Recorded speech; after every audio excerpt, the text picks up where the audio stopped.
안녕하세요. 반갑습니다. 예, 오늘은 여러분들과 사례관리 제7장 다문화 가족을 위한 사례관리에 대해서 함께 공부해 보도록 하겠습니다. 그리고 이제 지난번에 이제 팀별 과제를 좀 드렸었는데요.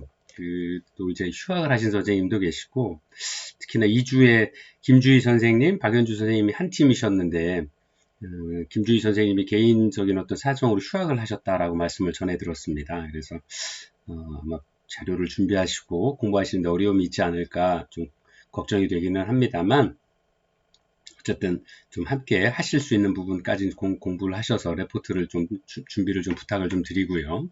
그 다음에 이제 1조이신 그 강지혜 선생님, 김소민 선생님이 이제 파워포인트로 이제 발표 자료와 그 다음에 녹음 파일을 만들어서 보내주셨는데요. 죄송합니다만 제가 아직 그런 자료를 가지고 어떻게 여러분들과 이제 사이버 캠퍼스에서 그 자료를 공유하는 방법들을 아직 정확히 잘 모르고, 또 제가 몇 번 시도를 해봤습니다만 그게 이제 화면에서 뭐 에러가 뜨거나 아니면 녹음이 잘 안 되거나, 그래서 몇 시간 동안을 지금 계속 다른 분들하고도 같이 좀 도와달라고 요청을 해서 컴퓨터 잘하시는 분들하고도 해봤는데도 그게 이제 좀 잘 정달이 안 되네요. 그래서 현재 여러분들과 함께 발표해 주신 자료를 사이버 캠퍼스 상에서 공유하는 것들은 굉장히 어려울 것 같습니다. 그리고 그거를 자료를 뭐 이제 각 계기별로 보내드려서 아니면 첨부시켜서 뭐 볼 수 있게는 해드릴 수 있겠습니다만, 과연 바쁘신 분들한테 그렇게 해서 또 수업 외에도 또 동영상을 좀 쳐다보게 하는 것들이 옳은가 하는 그런 걱정도 되기는 해서 이렇게 하도록 하겠습니다. 여러분들이 좀 레포트하고 이제 뭐 녹음 자료를 좀 보내주시거나 동영상으로 만들어서 주시면 실제 수업 시간에 함께 공유할 수 있는 동영상 자료들은 함께 공유를 하고요. 또 그렇지 않고 좀 기술적으로 좀 어려운 부분들은 나중에 이제 11월에 위드 코로나로 인해서 대면 수업이 좀 가능해지는 어떤 시기가 오면 그때 이제 함께 조별 발표도 함께 하고, 그 다음에 이 사례관리회의, 실제 현장에서 사례관리회의 하는 양식으로 이제 서로 의견도 주고받고, 또 슈퍼비전 해줄 수 있는 것들은 슈퍼비전도 하고, 또 아니면 본인이 어떤 한 분야의 전문가라고 생각을 여기시고, 그 본인의 생각들을 그런 1인 가족일 때 또는 다문화 가족일 때 아니면 다른 여러 가지 노인의 또는 장애인분에 대한 어떤 사례 관리일 경우에는 이러이러한 부분에 대한 어떤 관심이라든가 아니면 사정에 있어서의 어떤 기술이라든가 아니면 실천에 있어서의 어떤 접근 방법들에 대해서 논의하는 것으로 이렇게 수업을 진행을 하도록 하겠습니다. 그래서 각 조별로 레포트는 작성을 해서 좀 기한을 맞춰서 제가 받을 수 있도록 확인해 볼 수 있도록 보내주시면 좋겠고요.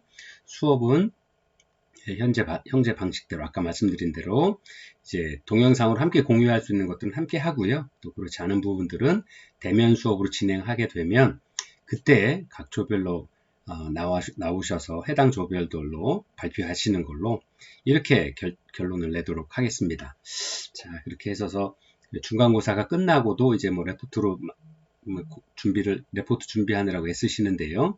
그런 부분들에 대해서도 좀 힘드시겠지만 대학 수업의 과정이다 생각하시고 잘 극복해내시기를, 이겨내시기를 응원의 말씀을 좀 드리면서 10주차 제7장 다문화 가족을 위한 사례 관리에 대해서 함께 공부해 보도록 하겠습니다.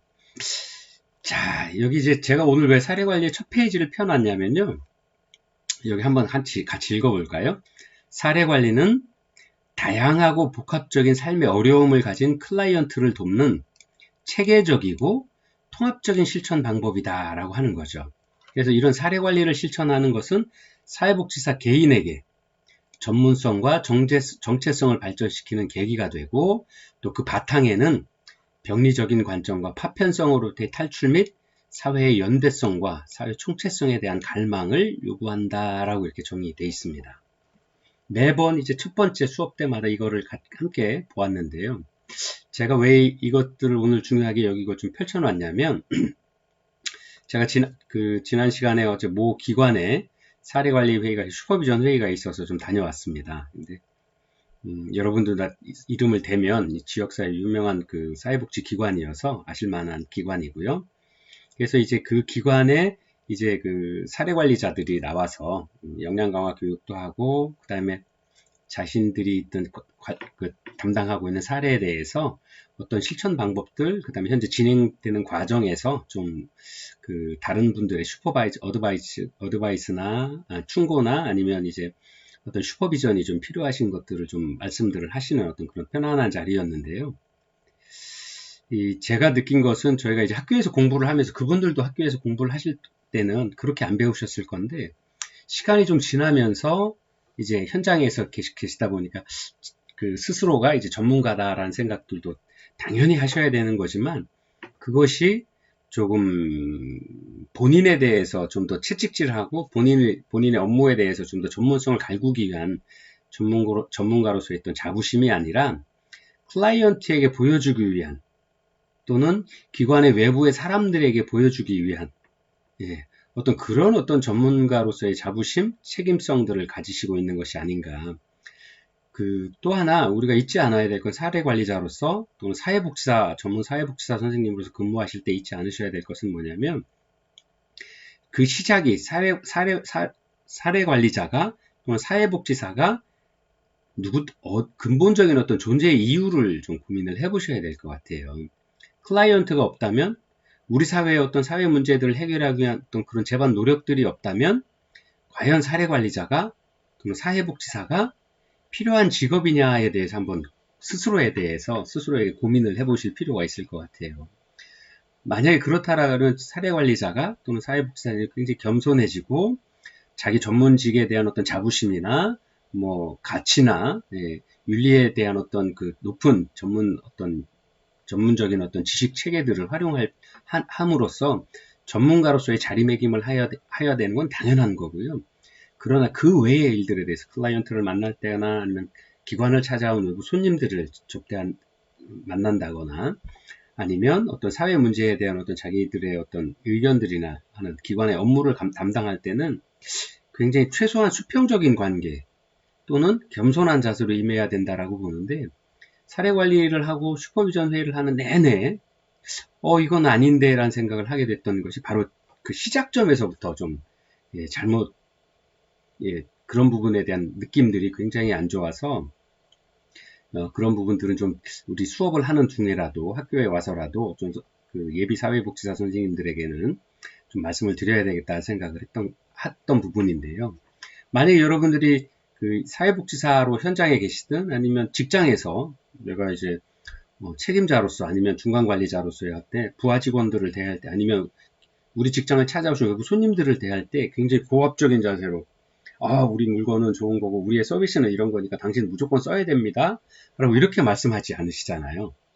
그렇게 하면 그분이 그 물건을 사거나 아니면 그 서비스를 이용하실 일이 전혀 없죠. 왜냐하면 내 돈 내고 자기 돈 내고 자기가 필요한 것들을 찾아가는 건데 이 기관이 아니어도 다른 기관들이 또는 비슷한 제품을 만들거나 비슷한 서비스를 제공하는 기관이 많은 게 현대사회의 특징인데 그런 사회에서 제가 불편하고 어떤 저자세로 나가야 되고 무슨가를 구원을 요구하는 듯한 갈구하는 듯한 그런 자세로 자기 돈을 소모하지는 않죠.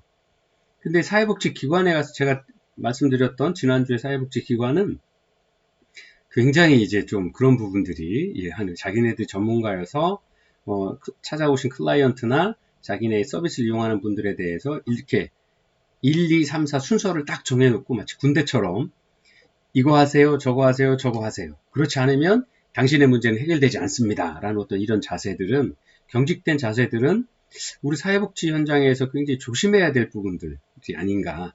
만약에 그 정도로 심각한 어떤 손상이 보이고 문제가 있다라 그러면 사례관리기관, 사회복지기관에서의 처리해야 될 일이 아니라 병원이나 해당 전문 병원으로 치료를 위한 어떤 병원으로 가셔야 되는 것들이 아닌가 생각을 해요. 근데 자기 사회복지기관의 실적이라든가 아니면 성과를 위해서 타기관으로 의뢰하거나 보내드려야 될 부분 아니면 전문적인 약물 치료를 병행해야 될 어떤 그런 심각한 문제를 가지고 있는 클라이언트들을 기관에서 계속 케어하고 사례 관리를 하기 위한 아니면 또 프로그램을 이용하도록 하는 강제하는 것들은 굉장히 조심스러울 부분인데 그런 부분에 대한 고민들이 없다라는 것이 굉장히 좀 안타까운 부분이었거든요. 그래서 제가 사례관리하고 OT 때도 말씀을 드렸습니다만 사회복지의 시작은 클라이언트가 있는 곳, 바로 그곳에서 시작이 된다라고 생각을 하거든요. 그래서 그리고 그 눈높이는 클라이언트의 눈높이에서 시작을 해야 되는 거죠. 전문 사회복지사 선생님으로 건강한 사회복지사 선생님의 눈높이가 아니라 제 기준의 눈높이가 아니라 클라이언트 기준의 눈높이로 내가 자세를 낮춰서 들어갈 수 있어야 올바른 사례관리가 시작이 되는 거죠. 그 첫 시작을 잘못하고 첫 단추를 잘못 끼워 놓으니까 그 다음 단계들은 계속 성과도 안 좋고 지금 현재 기관에서 사례관리의 내용으로 도와달라고 요청을 했던 것들은 많은 부분들에서 원래 목표했던 대로 목적과 목표가 이루어지지 않고 또 그것에 연관된 활동들이 연관성을 갖지 못하기 때문에 계속 성과들이 안 나게 되는 거죠. 그리고 문제가 해결을 하기 위한 어떤 진행 과정에 있어서 문제 해결을 위한 어떤 진행들이 굉장히 느리게 나타날 수밖에 없게 되는 그런 어떤 그 반복되는 문제점들을 가지고 계시더라고요. 그래서 그 부분들 조심스럽게 설명을 좀 드리고 좀 더 새로운 시각에서 접근의 방법들이 좀 필요하다라는 것들을 저뿐만 아니라 많은 참여하셨던 슈퍼바이저 선생님들이나 전문가 선생님들이 이야기를 해드렸는데 아마 그 부분들이 그분들이 좀 잘 이렇게 그 말씀들을 좀 이해를 하시고 본인들의 좀 어떤 처해 있는 어떤 상황이라든가 기관의 어떤 그 운영 방안에 대해서도 좀 다시 한번 고민해 보시는 어떤 시간들이 되었으면 하는 바람이 있습니다. 그래서 여러분들한테 다시 말씀드리고 싶은 건 사회복지사 또는 예를 들어 추후에 현장에 나가서 사례관리자 선생님이 되시면 스스로의 어떤 모습들, 스스로의 기준들보다도 현장에서의 목소리, 그 다음에 클라이언트의 목소리에 좀 귀를 기울여야 되겠다. 우리가 욕구 사정을 할 때도 클라이언트의 욕구 중심 사정이라는 말들을 많이 하는데요. 객관적인 어떤 기준선에서의 사회에서의 보편적인 어떤 생각들, 보편적인 수준에서의 사정이 아니라 클라이언트가 처한 상황에서의 그 클라이언트의 욕구를 중심으로 한 사정이 돼야 되겠다. 그렇게 되어야만 올바른 사례관리나 또는 사회복지 서비스가 연계될 수 있다라는 것들을 다시 한번 꼭 중요하다라는 의미에서 다시 한번 말씀을 드리면서 진행을 하도록 하겠습니다. 자, 이제 사례관리, 저희가 이제 지난주에 6장 1인 가구를 위한 사례관리에 대해서 함께 공부를 했고요. 그 다음에 오늘은 제 7장 다문화 가족을 위한 사례관리를 진행하도록 하겠습니다. 그래서 다문화 가족을 위한 사례관리는 첫 번째, 다문화 가족에 대한 사례관리의 이해, 그리고 다문화 가족을 위한 사례관리의 실제에 대해서 공부해 보도록 하겠습니다. 자, 여러분들은 이제 우리 사회가 다문화 가족이란 말을 꼭 써야 될 정도로 이제 이렇게 되어야 되나요? 저는 다문화 가족을 위한 사례관리에 대해서도 물론 이제 학문적인 표현이기 때문에 다문화란 말을 쓰지만 특히나 이제 외국에서도 이런 다문화란 말을 쓰나요?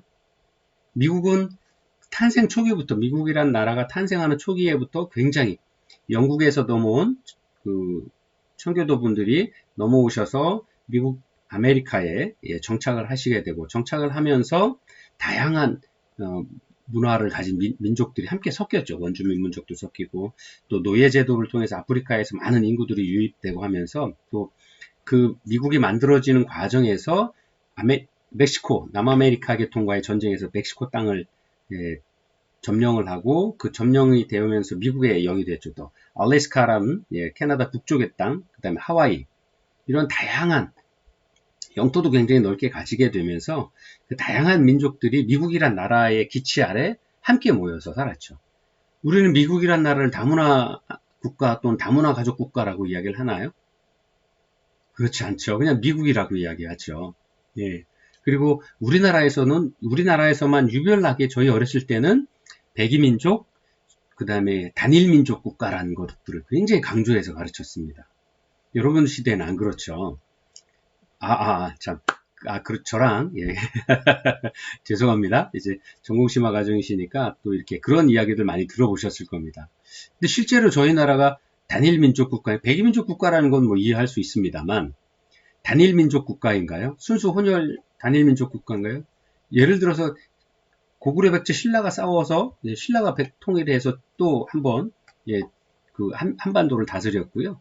그 후에도 우리나라 5천년 역사에 늘 이야기하는 것처럼 수많은 외침과 외세의 침략과 전쟁과 격변의 시대를 겪어왔습니다.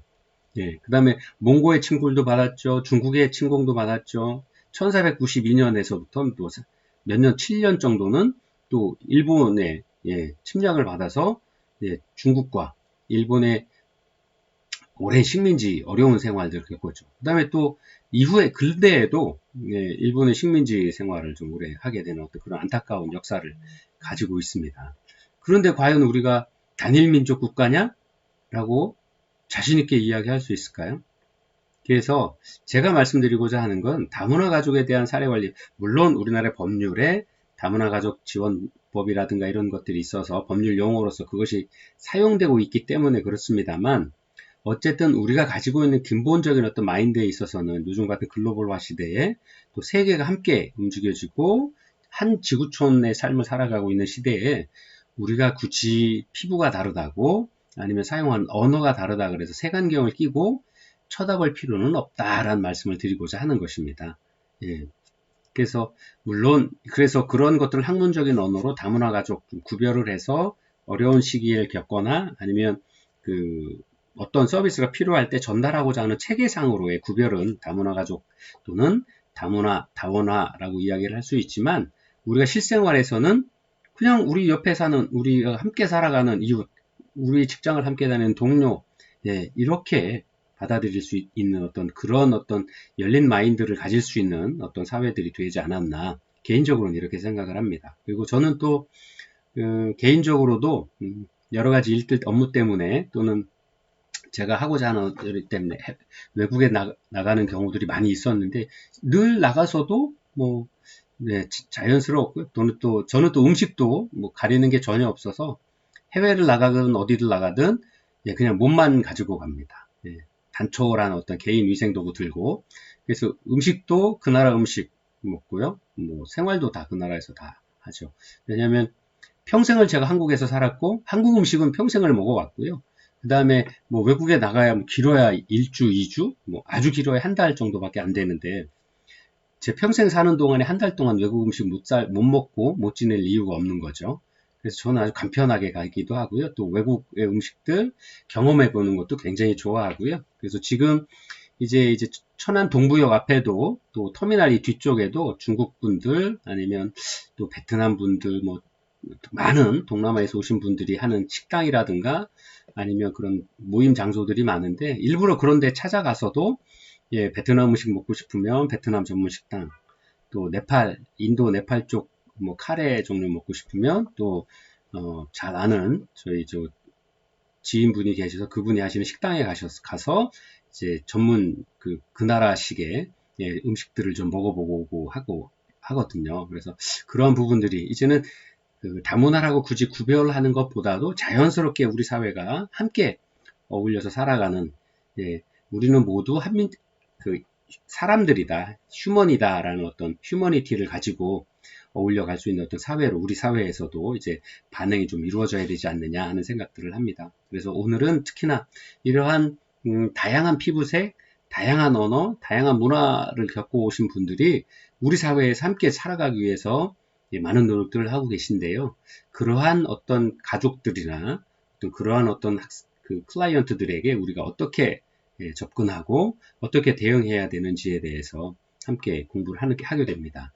다만 하나 사례 관리의 실제에서 말씀드리고자 하는 부분들은 뭐냐면 다문화 가족이든 한 가족이든 노인 가족이든 장애인 가족이든 그들이 가지고 있는 욕구들을 해소하기 위한 방법들 그들에 대해서 욕구 조사를 하고 그에 맞는 ISP 개인 그 서비스 계획들을 세우고 그 다음에 그 서비스에 대한 실천과 과정을 통해서 과연 그 클라이언트들에게 우리 사회에서 함께 살아갈 수 있는 어떤 힘들 그 다음 기본적인 욕구들을 채워주기 위한 노력들을 하기 위한 방법들이 어떻게 진행을 해야 되는가 하는 부분에 대한 이해를 하는 것이 중요하다고 봅니다. 그래서 올바르게 클라이언트를 세워주는 자립하고 자활할 수 있도록 도와주는 일들, 일련의 과정들이 어떻게 진행되는지 그 다음에 이렇게 다양한 사례관리의 실제를 공부하면서 한 가족, 다문화 가족, 뭐 장애인 가족, 노인 가족, 뭐 여성 장애인 가족, 또 한부모 가족,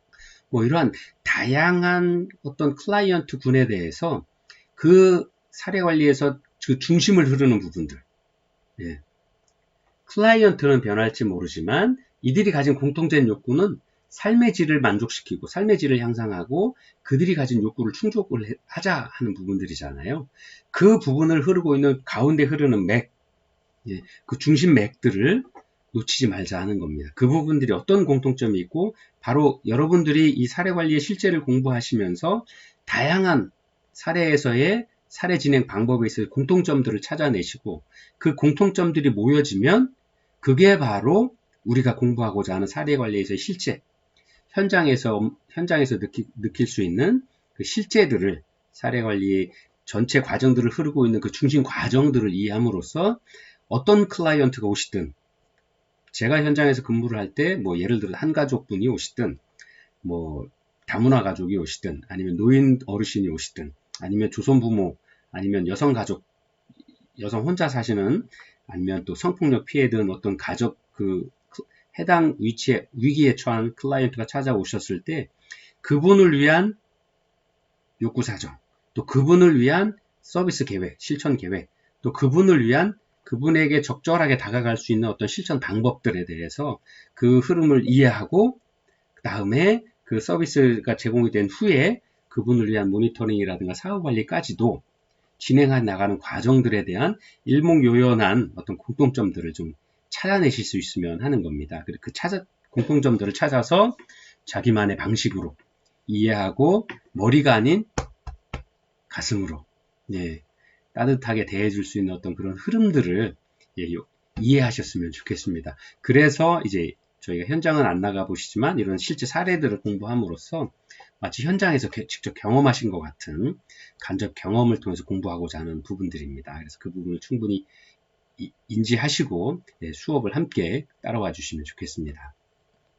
자, 첫 번째 이제 다문화 가족에 대한 사례 관리가 어떤 것들이 있는지에 대한 그 이해를 공부해 보도록 하겠습니다. 그래서 다문화 가족 아까 이제 왜 이제 우리나라가 다문화란 어떤 차이를 두거나 차별을 두는 것에 대한 어떤 그 제 개인적인 생각을 말씀을 드렸고요. 이제 실제 우리 사회에서는 이제 함께 어울려 살아가는 사회가 되고 있죠. 그래서 자, 그 어떤 부분에 대한 학문적인 어떤 구분을 위한 다원화된 어떤 사례 관리에 대해서 공부해 보도록 하겠습니다. 자, 우리나라는 이제 여러분들이 길가에서도 보시고 아니면 뭐 우리 천안 시내에서도 많이 보실 수 있는 것들이 있는 다양한 인구 구성을 가진 지역사회로 변화가 이루어지고 있죠. 천안만 해도 동부 6계면에 외국에서 오신 근로자분들이 안 계시면 농사 지시기 어려우세요. 요즘에 이제 코로나 때문에 외국인들이 나가셨다가 고향에 가셨다가 다시 못 돌아오시는 경우들이 많아서 실제 농사 짓는 것도 굉장히 어렵다라고 하시고요. 또 작은 중소기업의 많은 그 현장에서 산업 현장에서 근무하시는 분들도 외국 분들이 많이 계시죠. 근데 그분들이 이제 실제로 많이 줄어들다 보니까 생산 어려움들을 겪는다거나 기업의 운영에도 또 농가의 운영에도 어려움을 겪는다 소리를 흔치 않게 듣고 있습니다.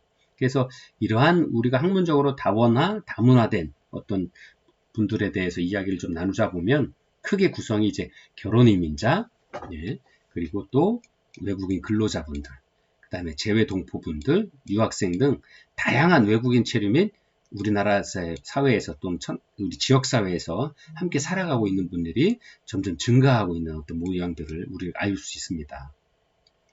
그리고 그 중에 특히나 이제 결혼 이민자 급증 추세라고 설명을 좀 드리고 있는데요. 실제로 우리나라에서 이제 국제 결혼을 시작을 한 게 이제 1990년대 후반입니다. 80년대 후반부터 해서 이제 90년대에서 아주 본격적으로 국제 결혼을 하게 됐고요. 그 대부분을 이제 중국에 계시는 우리 조선족 분들, 그다음에 중국 분들, 그다음에 베트남, 뭐 캄보디아, 태국, 뭐 이런 동남아 국가에서 많은 분들이 함께 결혼을 하시게 되었죠. 그래서 당초에 이제 이런 그 국제 결혼의 문제가 여러분도 주시하시는 것처럼 실제 많은 사회 문제들, 물론 긍정적인 부분도 있었습니다만 많은 사회 문제들도 표출되기 시작을 했죠. 뭐 이제 나이 터울이 많이 나는 어떤 결혼 과정이기 때문에 또 우리나라에서의 문화를 충분히 익숙해지지 않으셨기 때문에 사전에 학습이 되어서 결혼을 준비하실 시간들이 없으셨기 때문에 또 문화적인 차이에 대해서 오는 어려움, 또 언어적인 소통에 있어서의 의사소통에서의 오는 어려움, 그리고 남편과의 관계 또는 시어머니와 관계, 결혼이라고 하는 게 뭐 두 분이서 사랑하신다고 해서 사랑으로만 맺어질 수는 없는 거잖아요.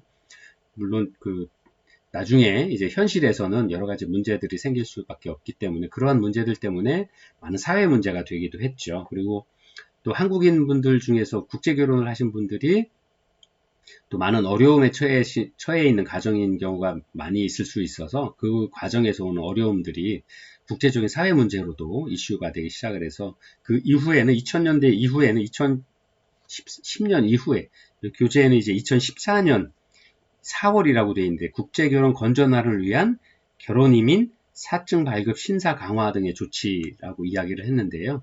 그래서 이러한 문제들이 생겼고 이러한 문제들 때문에 이제 결혼 인구들이 좀 줄어드는 추세에 있기는 합니다만 아직도 다문화 가족 또는 뭐 이런 부분에 있어서 결혼 이민자가 차지하는 비중이 굉장히 많다라고 하는 것들을 말씀드릴 수 있습니다.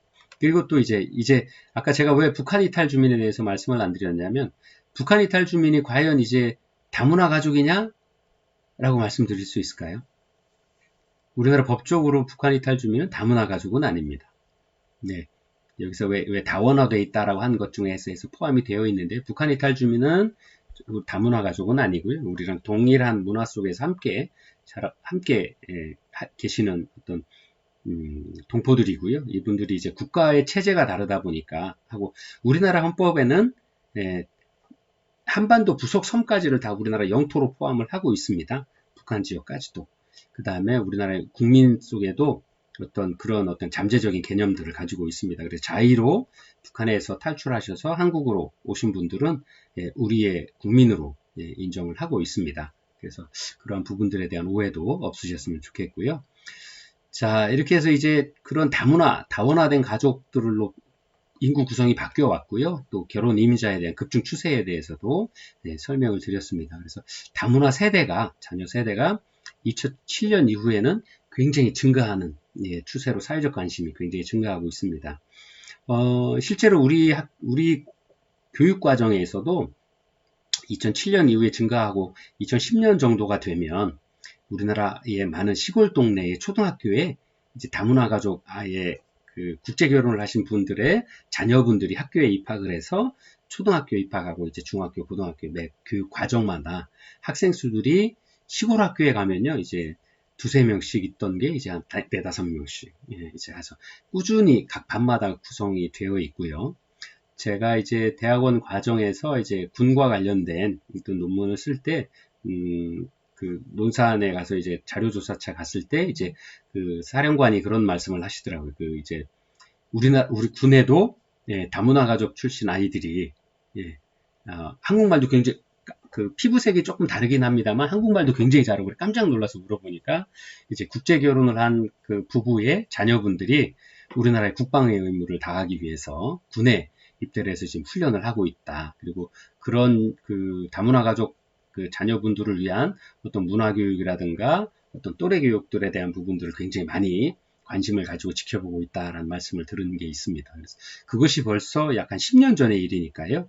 지금은 이제 많은 다문화 가족의 자녀분들이 우리의 국방과 하늘과 땅, 바다를 지키기 위해서 국방의 임무를 성실히 다하고 있는 그런 상황들이라고 말씀을 드릴 수 있습니다. 그래서 이런 여담으로 그렇게 많이 주변에 이제 늘어나고 있다. 그래서 이제 우리 인구 구성이 많이 변화되어 있다라고 말씀을 드릴 수 있고요. 이래서 이러한 우리나라는 이제 다문화 가족 지원법이라고 해서 2007년에 이런 관련 법률을 좀 제정을 하고요. 그런 제정을 통해서 각 지역별로 다문화 가족 지원센터를 설치하고 운영을 하고 있습니다. 그리고 또 매 5년마다 다문화 가족 정책에 관한 기본 계획을 수립하고 지원 활동을 진행을 하고 있습니다. 여러분들 잘 아시겠습니다만 수업을 들으셨 분도 계시고 그렇지 않은 분도 계실 텐데요. 우리 대학교 안에도 천안시 다문화 가족 지원센터 센터장님께서 수업을 나오고 계시죠. 그래서 이러한 다문화 가족을 위한 어떤 지원 법 체계들이 촘촘하게 세밀하게 갖춰져서 지금 운영이 되고 있다. 그리고 다양한 서비스를 제공을 하고 있다라는 것들을 좀 설명을 드리면서 1교시 모두 마치도록 하겠습니다. 2교시에 여러분들 뵐게요.